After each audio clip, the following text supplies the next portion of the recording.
Good morning मित्रांनो, तुमचा मित्र संतोष विष्णू जाधव. आपण आहोत आता पुणे येथील करंजे विहार, म्हणजे पुणे येथील सोमटणा फाट्यापासून करंजे विहारला जाण्याचा रस्ता आहे आणि तिथे एक रिसॉर्ट आहे. त्या रिसॉर्टचं नाव आहे एलिगंट रिसॉर्ट आहे. इथे बघू शकता माझ्यासमोर हा पूर्ण त्याचाच परिसर आहे. हां, तसं याला वाडासुद्धा म्हणतात, वाडा रिसॉर्टसुद्धा म्हणतात. तर ही सकाळ इकडची आहे पुण्याची, तुम्ही बघू शकता. या पूर्ण चारी ठिकाणी डोंगर आहेत आणि या डोंगराच्या बरोबर मधोमध हे रिसॉर्ट आहे. सो एकदम ब्युटिफुल नजारा आहे, तुम्ही बघू शकता. आणि आता सकाळी सूर्योदय होतोय.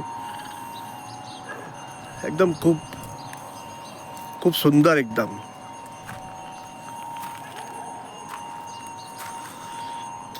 ओके मित्रांनो, तुम्हाला हा व्हिडिओ जरूर आवडला असेल. धन्यवाद.